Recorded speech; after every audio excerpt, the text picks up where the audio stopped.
We have to live in the real world and accomplish what we can to save lives. And I think that means freezing the conflict along the current battle line with the plan to start negotiations to figure out a way to get Ukraine back as much of its territory as possible. Hello, this is Victoria Derbyshire in the Ukrainecast studio. And this is Vitaly Shevchenko, also in the Ukrainecast studio. And let's introduce you to Fred Fleitz. Hello to you, Mr. Fleitz. Hello, how are you? Very well, thank you. I wonder if you could tell our listeners around the world a little bit about yourself. Well, I'm vice chair of a new think tank in Washington, the America First Policy Institute.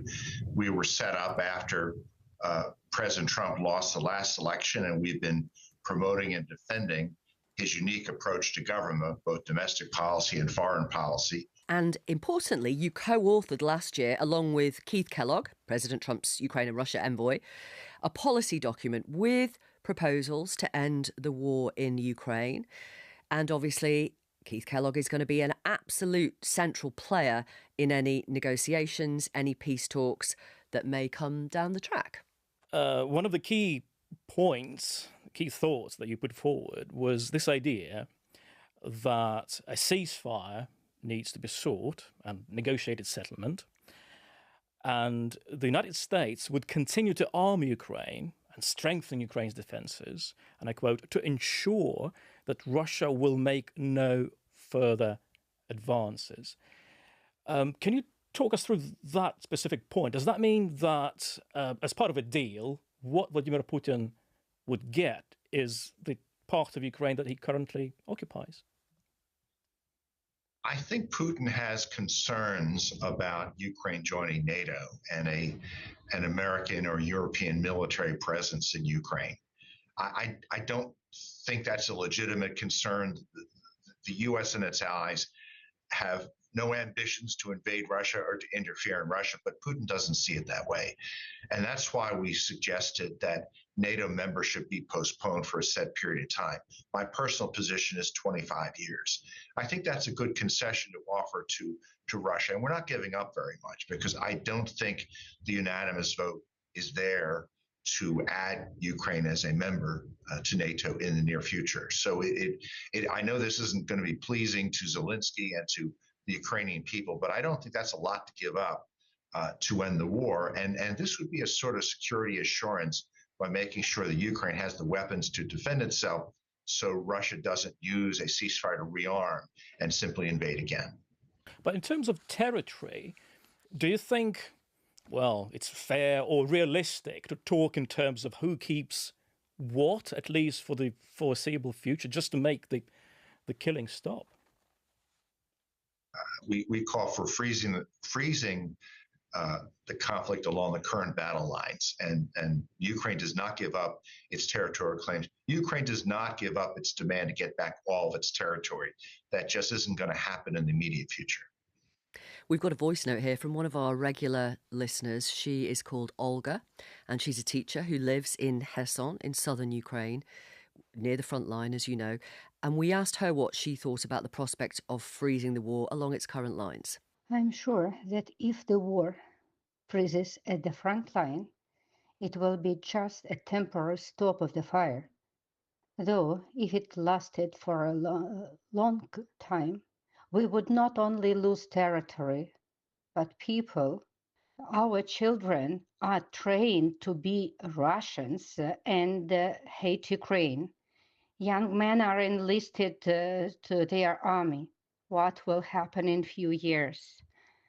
I think that it is not the decision which will bring peace to Ukraine. Do you understand that worry that just pausing it, freezing it, means it's not really over and Russia can come back? This will be a very difficult solution for the Ukrainian people to accept. This war has been brutal.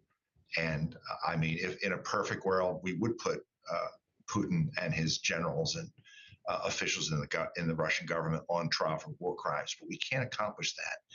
And if there was a way to get back all of Ukraine's territory, I think we should do that. I actually know a way to do that. we could send NATO troops in, send British troops in. I don't think the British people want to send the British army into Ukraine. I know the American people don't want the U.S. army to go in because there's no willingness to do that. Another approach has to be found. And I know it's distasteful, but we have to live in the real world and accomplish what we can to save lives. And I think that means freezing the conflict along the current battle line with the plan to start negotiations to figure out a way to get Ukraine back as much of its territory as possible.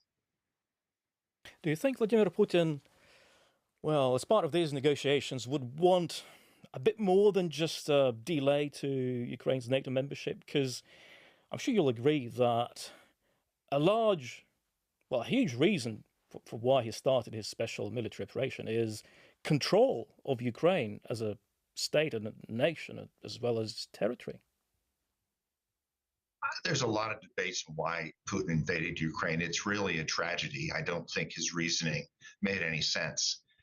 I don't doubt that there will be pretty stiff demands by both sides if talks start. But at a minimum, we have to stop the fighting and begin peace talks, which may go on for many years. We may be looking at a situation similar to the Korean Peninsula with an armistice that may be in place for a long time before we have a final solution. We know in North Korea, it's been 75 years now, and there still is no peace treaty. Mm. And of course, President Zelensky would have to sell that to the Ukrainians. And you can imagine some Ukrainians going, we're never getting this land back. Well, I mean, to be realistic, American military aid for Ukraine is not going to continue indefinitely. And if the Ukrainian government does not agree to peace talks, and I think ultimately ceasefire, they're not going to have the support they need to hold off the Russian army. So I think there will be an incentive to accept this, and I know many of them aren't going to be happy about it. But if there's another way, I'd like to hear it.